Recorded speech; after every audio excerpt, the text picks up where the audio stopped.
Smash Factor. Ripping driver, going for it. Oh my goodness. How about that tee shot? That is crazy how far that is. Wow. John Daly, take a back seat, big fella. How about that drive? That's an aggressive line. That is beyond long. Look at this, he's just driven the green. He has just driven the green. I guess, hello world, huh? Welcome, everybody, to the Century Tournament of Champions 2020 Smash Factor, episode 92. We are back. PGA is back. We are technically 2 days away from the new year, but we are in the 2020 season. So let's get started on it. As will be for now, to be a solo pod, a little bit different flow to it as I evaluate options out there and figure out where we want to go with this. Obviously, the PGA DFS industry is growing rapidly. We have a great following. We also have, co-partners with Kenny Kim and Tambo running the Fantasy DGen podcast. So there's no real desire to just roll out, keep another two-man back and forth picks and all that going, because we obviously will be pushing Kenny and Tambo's pod as well as the Smash Factor. So for now, we're just going to try to do a little bit different. This week is unusual in itself just because of the format, no cut, coming off a little bit of a break, all champions from last year. So obviously talented enough to win on the tour. Really about construction, taking a few chances, high scoring normally or low scoring to be technical. So flow through this pretty quickly. Got several announcements to get through, and then just kind of wrap through the field, get our minds back around it, and then get the Sony Open next week where we can deep dive in a little bit more. No review, obviously. President's Cup was awesome. Kind of went over that in the season preview pod. If you missed that, you can go back and listen to it anytime. It's on the feed. Went in through all the majors and picks for the 2020 season for myself. Pretty short and easy listen to get through. As always, for 2020, our official site sponsor is Super Draft. Basically, brand new up and coming DFS app. They're here to stay. We've had a lot of talks with them. We want to partner with people that we believe in and believe their product. Great, unique, different format than the traditional DraftKings, FanDuel type scoring. It's a multiplier, no salary really, not their main slate stuff. So in the sense of instead of a 10,000, 9,000 type salary, you're going to see a 1.3x, 1.6x, 1.8x. Contests are already up today for the site or app, whatever you want to go look at. You can go to their site, superdraft.io, or just download the app like you would DK. Use the code GUP, get $10 bonus money when you deposit $10. Once you put that $20 in play, from that point on, whatever you win is yours. You can pull it out whenever. You don't have to roll it over and keep going. It's a great, unique way to play, a different way to play. I'm intrigued to see as we start getting information and data in on the golf side. This is kind of their first big year with golf. We will have it covered as far as some content. It'll be a part of our golf tools integration. I'll get into that in just a second. But so we'll have it covered as well as anybody, I think, in the industry. I think with golf, unlike football with Super Draft, you still had to choose certain quarterback, running back, wide receiver. Here, there's not going to be any, position restrictions. So you could literally pick the best 6 guys. And I think it's, at first, that could probably be the easiest way and most comfortable for many. And so really going to take some strategy to, because then, when I'm trying to, correlating it to football, you still had salary and everything, but you had salary plus position restriction. Here, you don't have a salary restriction. So you literally can pick your 6 favorite guys if you want to. You just got to factor in the multiplier and go, all right, instead of having to choose between JT and Rom this week, you could play both of them, but are they going to outscore, Kisner by 1.5x amount? I don't know. That's some of the math and stuff that we got to get behind as we start deep diving into it. We'll have it covered for the whole season. looking forward to seeing them build their pots and contests up. It's obviously going to start small, just like anything else, but they were very committed during NFL, guaranteed a lot of money. We're fully supporting them. And you can play both, right? We still love DraftKings. There's nothing wrong with it. It's the biggest pots out there and most well-run PGA app right now in general, but we want to support these guys as well. Different strategy, different mindset, much smaller contest. So if you're new into the PGA atmosphere, this may be a good way to get your mind around just how daily fantasy sports works in general. So give them a check out. Use the code GUP. Goes a long way with us. We appreciate that. As I mentioned, new season, new tools kickoff. We finally launched the Gup's Corner PGA Tools Research Center. It is live, went live last night around midnight. I did a 30-ish minute video tutorial, kind of highlight overview of how they, V1, version 1, we just rolled them out. Obviously, we'll be upgrading, tweaking, making adjustments over the next few weeks as we roll into the season, getting them primed and ready for the March to Augusta. Go check that video out, especially if you're not a member. I go into detail on how to sign up. Use a discount code Hawaii through the next 2 full tournaments. So 2 weeks from tonight will be the last night you can sign up. Get 20% off any packages there.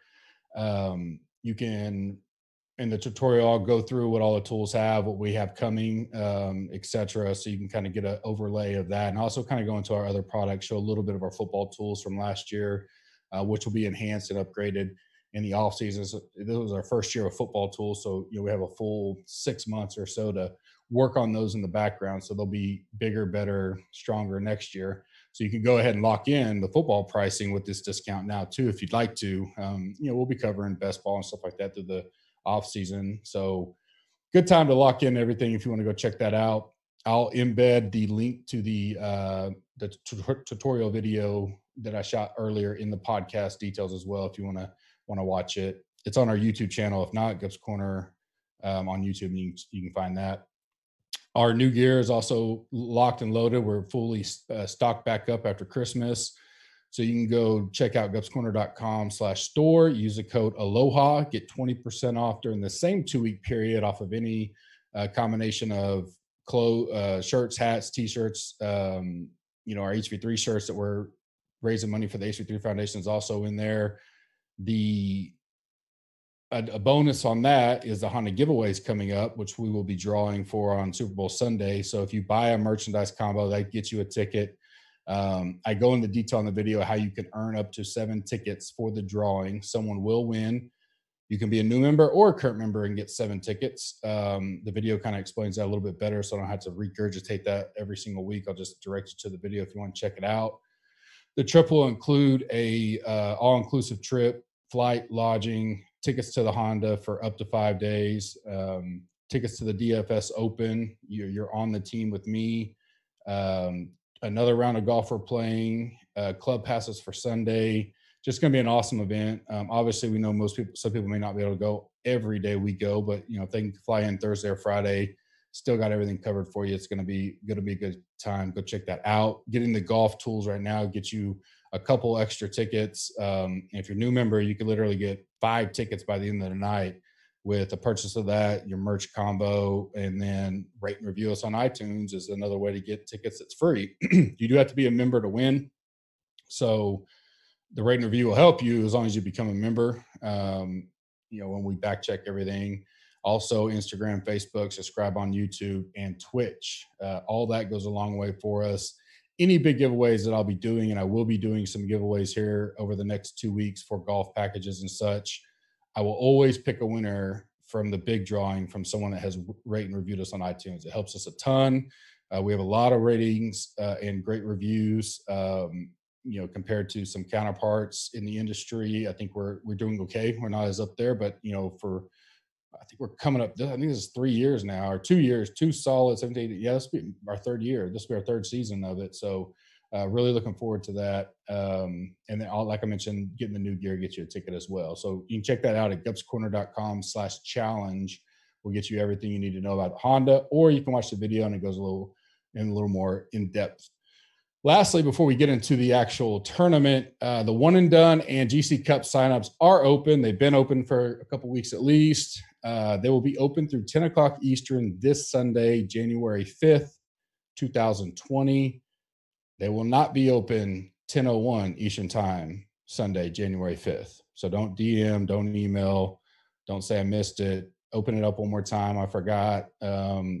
It's on, it's being pushed in many different areas. So I don't know how you could miss it. And if you do, we apologize. We have to have a hard deadline. We got to get everything locked and loaded in the background, as both of them start with the Sony Open next week. The One and Done this year is a single entry max, as voted on by the majority this year in our poll, $50 an entry. You can go check out all the rules and details on that. The GC Cup, there's 3 different dollar levels with 7 total leagues. The Gold League, the 4th league that's now open in there, has 26 spots left. The Platinum League, which is the 2nd league open there, just opened recently, has 114 spots left. After these fill, it's done. They're locked, obviously. The Diamond one, which was the big entry, is already full, and there won't be another one this year. So really proud to get that Diamond one full that quick. We were kind of a little nervous rolling that out there, but it filled, really quick. I think as the word spreads, everybody enjoys that contest. For the amount of money you're paying for a season-long contest, it's really not much a week, and people really enjoy it, building the bullet lineups in there, and we enjoy hosting it. And as always, 100% payout, no admin fees, no rake ever with any of our contests. Excuse me, I'm sorry. I normally get to mute every once in a while, but when you're solo, you kind of can't do that. I know JB's coming down with sickness, and hopefully I'm not either. We finally dropped below 40 here today for the first time in a little while. Saturday it was like 88. Yesterday was 70s, and then the cold front came in, so the body just gets in shock every once in a while, I guess. The Listener League is up in the Slack. It'll be embedded in the podcast that I'll post after the show's over. So get in that 100-man field. The winner will get a free merchandise combo package. I got asked this the other day, and yes, if you win a free merchandise combo package, that still gets you a ticket as long as you're an annual member with us. I kind of wrapped up all the notes and news for me. The tournament preview, Cert Century Tournament of Champions, Kapalua Plantation course. As always, I will refer you to the Fantasy DGen podcast at this time, as one of the best in the industry, Kenny Kim, will give his brief overview of the course, which is as good as it gets. He also does an in-depth article with added bonuses for our members on the site. So if you join, you get that. You get Tambo's articles and everything. But check out their podcast if you happen to not already. It is a par 73 course, 7,400 yards, plus or minus. Bermuda grass. I messed up in the tutorial. I thought it was bent greens for some reason in my head. I don't know why, but it is Bermuda grass. Wide fairways. I did mention that. We're kind of used to that. Wide open. You can kind of spread it all over the place. It's a good event for Spieth right now. It's normally very low scoring. As I said, you're going to see minus 20, 22, 23. There's even a minus 30 one time. No cut event. Only weather concerns I see is there is a potential for some decent wind Friday, Saturday right now. It's awful. It's obviously early being Monday, so check back in Wednesday night with us on our Emergency 9. We will do that this week. We'll bring it back with Tambo and myself. No cut, so no cut projection, but winner I have around 23 under this year, kind of a projected number. So going to need some birdies, eagles, stuff like that for sure, especially in a 30-man field. So anytime you have no cut plus low scoring, got to go low. Pars won't go very far, and bogeys will kill you. Key stats for me, off the tee, approach, ball striking, par 5 DK scoring, or par 5 scoring, however you want to look at it. Birdie or better, as I just mentioned. Then green and reg rate. We have a couple different stats on that on the research center. So those are ones I kind of focused in on the model this week. The same format as always as far as this goes, but then after this, I'll tweak up a little things as we go into the season. The Dirty Dozen, if you're new to the pod, I'm going to give 3 picks, 9K or above that I like, 3 picks that is 7,600 to 8,900, 3 picks at 7,500 or less. And then the final 3 picks is a flop, a fade, and a sleeper that do not duplicate anything I've already mentioned above. Flop is any price that I think won't return value. So for dollars spent versus points earned, they're what I would project as a bad, flop, needless to say. Fade is someone I could be fading. And this is Monday. I have switched on this. Not much. Most of the time I fade on Monday stick, but there are times come Wednesday I've deep dive and gone in that it becomes a play. And sometimes it has to do with ownership. I'm fading on Monday because I think it's going to be highly owned. We get the Wednesday and he kind of went under the radar. And so fade could be the guy didn't fit well at the course, ownership, recency, bias, recent form, any kind of stuff like that. It's not really price driven or anything like that. It could be any of those multiple things. And then the sleeper is my favorite sleeper, not mentioned above, $6,900 or less. So with that, my first 3 picks, 9K or above, my number 1 guy in the model this week, number 1 overall for me, is Cantlay. He is $9,800 on DraftKings. For simplicity now, everything I'll refer to will be DraftKings, and then I have betting odds as well built in. Coming in really well, played good at the President's Cup. Hero, he didn't play too great, but not concerned with that. He has played here before, I believe. I think I had this right. And so, 2018, first in birdie or better, second in par 5 DK scoring for me, second in ball striking, third in approach, just solid all the way across. The interesting part is going to be you're going to have to fade people up top, especially when you're doing a single bullet type build. I'll get into some strategy here at the end, but you're going to have to make choices, and it really gets to how comfortable you are at the bottom. I mean, there's only, I think, 34 guys as of now, and Lashley may have already withdrawn. I couldn't confirm that before I got on. I've been busy trying to get everything locked and loaded today, but as of the time I ran everything, 34 guys in. So, it's just going to come down to a few hard fades or tough fades, really. And Cantlay's a guy that maybe no one gets to because they feel like they got to play JT, Rahm, even X, someone like that. My second guy that goes, to me, this is really close, and I'll mention it a little later. It's JT or Rahm. I think you go with one of them. I think they're going to be 2 of the most popular, both coming in great form. Rahm got second at the Hero. JT was lights out at the President's Cup. He got 5th at the Hero. Rahm's got an 8th and a 2nd here. JT's played 4 straight years now. This will be his 5th. He's got a 21st, so not so good, a 1st, a 22nd, a 3rd. If he keeps that up, then this year wouldn't be so good, but I see no reason to get off of him. They're 2nd and 6th in my model, so both right up there. If I had to choose one, I was locking in, I would go JT, so that's the route I went. My third pick, because you just can't, you probably can fit them both in the same lineup, JT and Rahm, but saying you're going to kind of go a little different, I don't mind DJ because I think he came together, he hit the ball well at the President's Cup coming off the injury, missed putts the first few days, and then, kind of got it together, but his ball striking was good. I saw nothing wrong with it throughout the tournament. He loves this place. Last 4 years, a 10th, a 6th, a 1st, and a 4th. So typically does well in WGC events. I think he's the 2nd best ever behind Tiger, either money or something like that. I remember seeing that every time we go to WGC. It's always Tiger by a mile, and then DJ, I think, has gotten 2nd. So always in play. If he's going to go under owned, because people kind of worry about him coming off a break, the potential kind of injury-ish, I definitely don't mind DJ. And I don't mind starting DJ Cantlay type deal. It's a bold call to fade both JT and Rahm, but that may set you off a little different. That's still a high dollar amount. You have to go really low to make it all fit, but I definitely don't mind those guys. 7,600 to 8,900, the second tier. The first one's automatic for me. If you guys have been following long enough, that's Neiman. Third in the model overall. He hasn't played here yet, but there's only 8 guys out of the 34 that have played here. So there's a lot of new winners on tour, or at least new guys that are playing here. You may have had a guy won in a prior year. Maybe he didn't play for whatever reason. Like Rory never plays here, it seems like. And he's not back this year. Rose rarely, I think, ever plays here. But so I'm really not factoring course history much. It'll be a tiebreaker.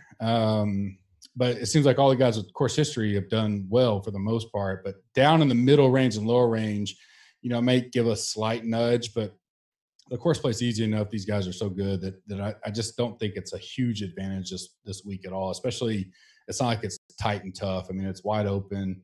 You got to score. So course history, not much of a factor at all. My second guy is Morikawa, $8,600, right below Neiman for me in the rankings.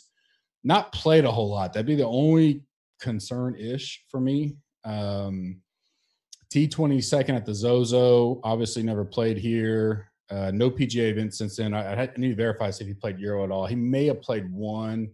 I know Wolf played with, I think it was Hovland in that QBE shootout. I don't think it was Morikawa. So probably Hovland, because Wolf and Hovland are college teammates. So I don't know when it may have been the Zozo last time Morikawa's put a peg in the ground officially on any tour, but that's something I'll deep dive into tomorrow. A little behind with all the launch of the tools today, but I definitely like him at $8,600. Corey Connors is my third coming in, $7,800. Bermuda greens. He's number one in green and reg in my model, number one off the tee in my model. Decent in the fall swing. He finished T6 at Zozo and then a T20 at the WGC. Just solid all the way around for $7,800. I like the 50-1 number that I see him at here. Haven't deep dive into the best odds all the way around. I try to do that normally, but at my first source, he's 50-1. So I like Connors coming in $7,800. I could see where a balance build this week would be ideal, or balance-ish, you know, especially with the way that, you know, some of these guys are priced. And you can get some solid guys in there that could all score. I mean, you have to have, you know, 4 or 5 out of the top 8 or 9 at least to be up there in the money by the time we get to Sunday. But I like Connors to round it out. This next guy I really like. He's my free bet of the week for the public. I've already bet it. JT Poston, 66-1. He is $7,400, just underneath the $7,500 or less threshold. He played a lot in the fall, so he's got a lot. He's not shaking off rust per se.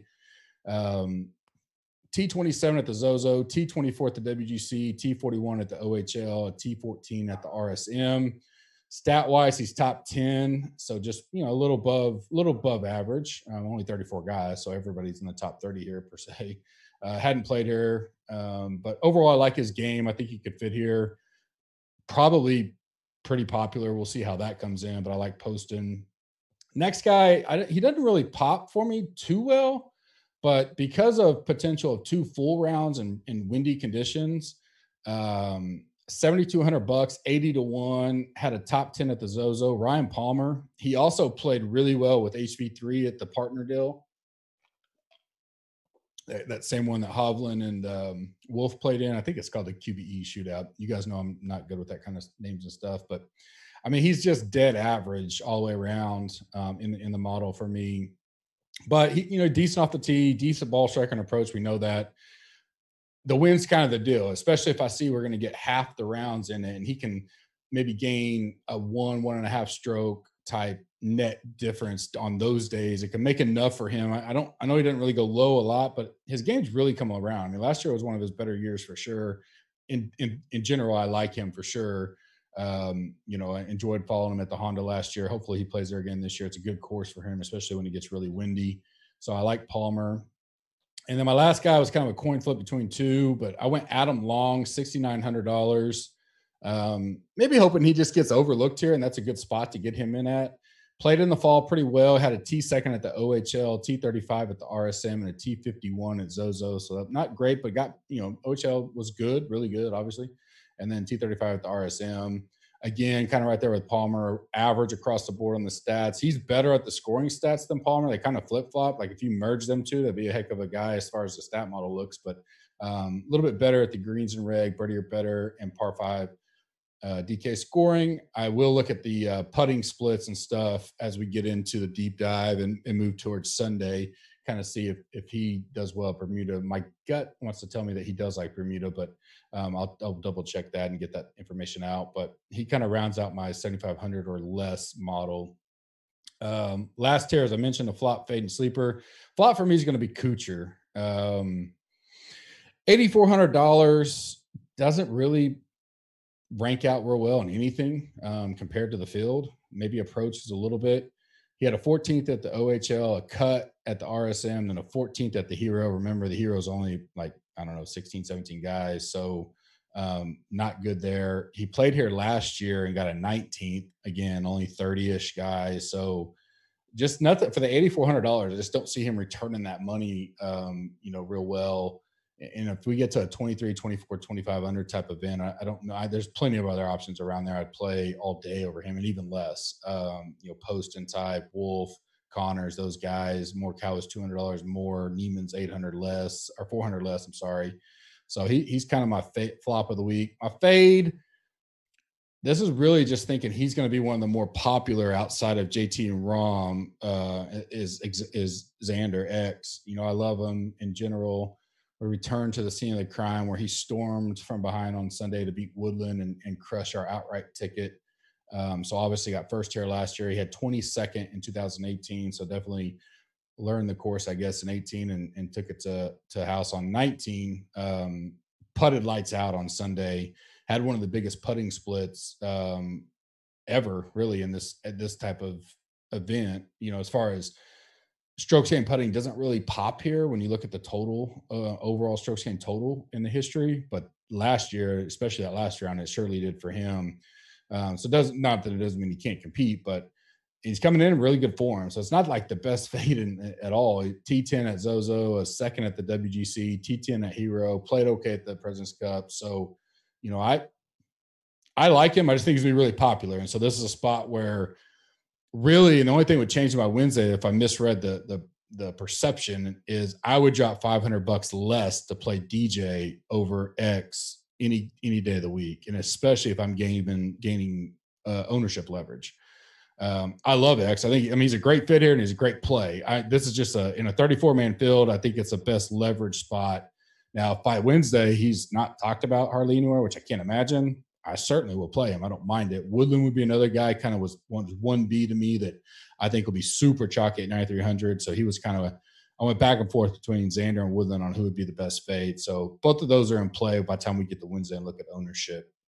My sleeper is Lanto Griffin. I assume he's going to be pretty popular. $6,500, good betting number, 125-1 if you like that. Scoring stats are really well. Par 5 scoring, he's 6th. Birdie or better, 7th. Did miss the cut at the RSM, T76 at OHL, and a T18 at the Bermuda. So the last two after the Bermuda, not great, but 6,500. You're going to have to go down there and grab some of them. T Dunks was one that was on my short list, but his stats are okay. He obviously caught fire at the RSM and won it. I love playing Duncan. Played him a lot in the lower events, I guess you would say, last year. But guys like that, you're gonna have to pick one or two to kind of make the line work. Unless you go pure balanced. Killer Keith Mitchell was another one I kind of looked at, but I'll get into that in the roundup. I guess I just roll right into that. I'm kind of used to the partner deal, so gotta remember it's just a solo kind of deal.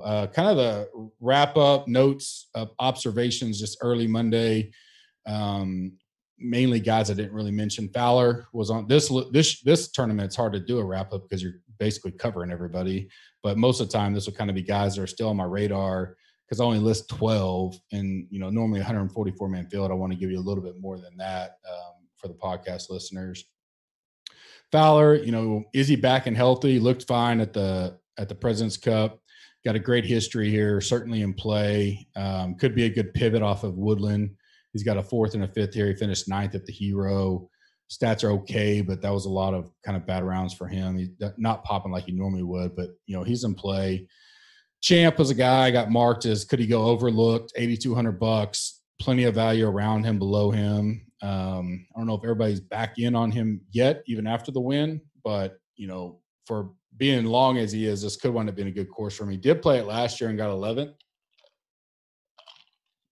So pretty good showing. I think he's a lot more mature, and the emotional win with his grandfather on hospice and stuff we all witnessed. So I don't mind him either. Mentioned Killer Keith on Bermuda. I'm sure he's going to be popular at $7,000. That's probably why I'm kind of just hesitant to lock in there. Hasn't played here yet, but T14 at the RSM, miscut at OHL, and a T27 at Zozo. Killer Keith's on the radar. Mentioned Woodland being kind of a 1B chalk. Patrick Reed's a guy I'll keep my eye on, especially ownership-wise. 9,000 could be real low owned, less than 7-8% here. Well, probably not here because you only got 34 guys, but well low owned for the guys in his range. What's his mindset, right? The whole controversy at the President's Cup. Assume his caddy will be back. Obviously, Hawaii set is a little bit different than what he dealt with at the President's Cup. Won't be many people around the course, and none probably hollering and yelling at him. A second in 2016, a sixth in 2017. Did have a 25th last year, so not great. Comes in playing really well, though. T17 at Zozo, T8 at the WGC, a third at the Hero. Played good at the President's Cup, as we saw, especially the final day. So he's a guy I'll keep my eye on. A couple other I mentioned to look at. Tyler Duncan and Dylan Fratelli are two others I kind of had marked. I normally have more than that, but being a low field, that was kind of all I could get into.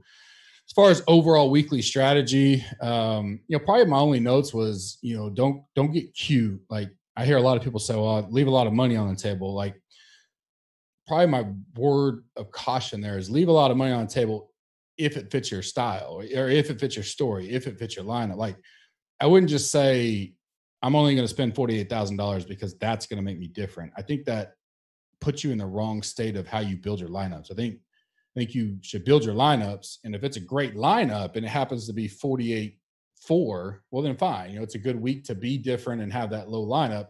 If you're using optimizers or anything out like that out there, if you want to, because most time people probably put in like 49,000 min, 49.9 max, something like that. Maybe you lower it a little bit to 48.1 because it brings in different combinations that normally you wouldn't look into. That I don't mind, but I don't think you just go into it blindly and say, I'm going to leave money on the table. I think you're more you could do that. Like I just mentioned, just make sure you're doing it with a conscious, not just robotically, because everybody says that's the thing to do. I think you're more this week, especially with a lot of the talent there in the middle, is to try to get queued up top. Figure out a way to get a DJ and a Xander in. Can you fit those two with three guys that high upside, or a Fowler and JT? It still leaves you 29,300 for the next four. So just combinations like that may not be as on radar as normal, but still differentiates you from a build that you don't have to get cute, right? You're just saying, I'm going to take two good guys. Okay, then what do I have to fit in? It's 34 guys. Anybody can get hot. Anybody can finish well. So that's one way to try to be different, especially MME type stuff. Obviously, single bullet, 1-3 max build, kind of build your best lineups. But, if you're going to throw 20 lineups in there or something, that's a way to kind of make yourself a little different. Even in single builds or 3 max builds, you still got to be different, right? There's only 34 guys. And if there's, I can't remember how many's in the 444, but there's 200 lineups in there. You got to find a way to kind of stand out, but believe in the lineup as well. Believe in the story, as we mentioned.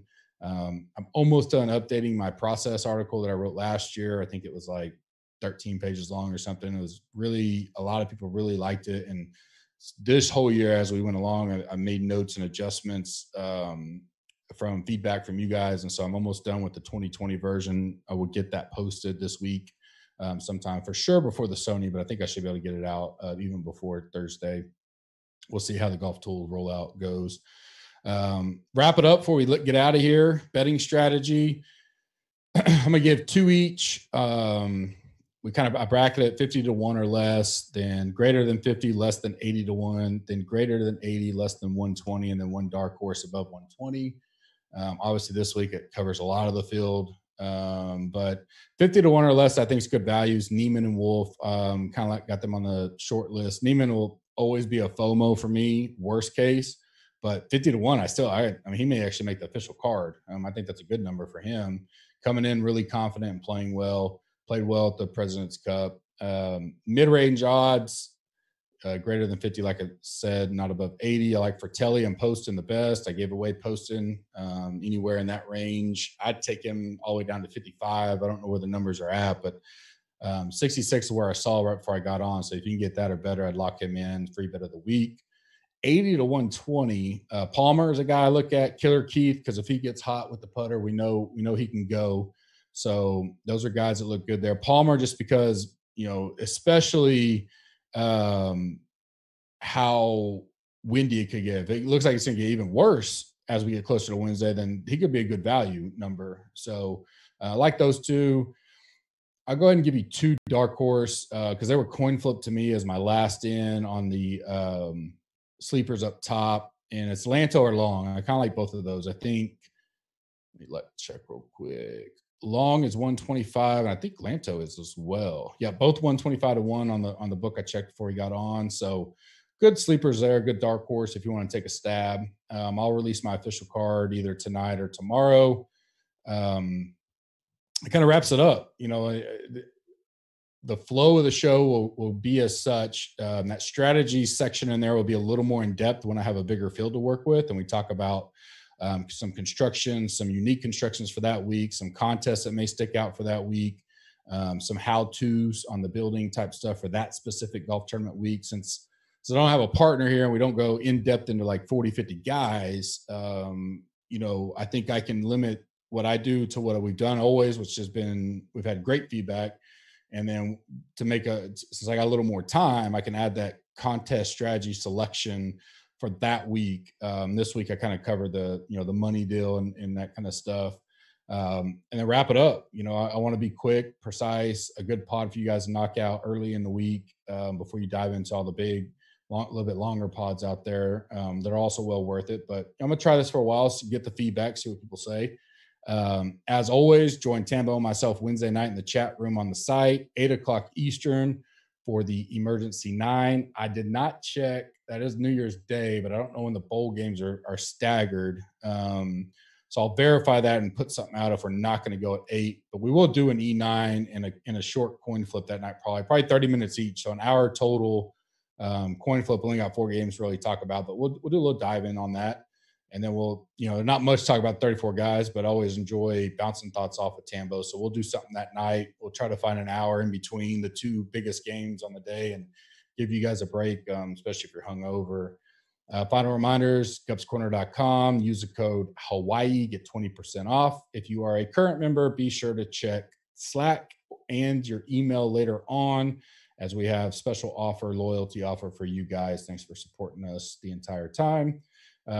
Check out gupscorner.com/challenge to hear all the information on the Honda and /contest. Gupscorner.com/contest gets you straight to the one and done in GC Cup. Give those a check out as well. Remember, Sunday, 10:00 Eastern, final deadline. No ifs, ands, or buts. My final thoughts tonight are simple, sweet, short and sweet, I guess you would say. I want everybody to have a happy New Year's. Obviously, a great New Year's Eve. Do not drink and drive. It's not worth it. I've already arranged. We got a hotel right by our New Year's Eve gathering tomorrow night. We're going to drive there, Uber to the party, Uber back. It's just not worth it, right? Plan ahead. I don't plan on drinking a whole lot. I'm kind of getting back into my deal, still rolling strong, over the last year or so. But I may have a few, and so I'm planning ahead on that. Like Uber's $5, $10 or whatever. So it's just not worth it. So that's really my only message is it's not worth it. Uber, don't drink and drive in any scenario tomorrow night. Want everybody to be safe, have fun, enjoy it. It's always a good time to kind of reminisce and then plan and attack for the new year. I kind of get fired up when you're regenning up for the 2020 or whatever it is year. I will see you guys Wednesday night. Be sure to check all the new stuff out. It's an exciting time for Gups Corner. Appreciate your guys' support. Have a good evening. Smash Factor.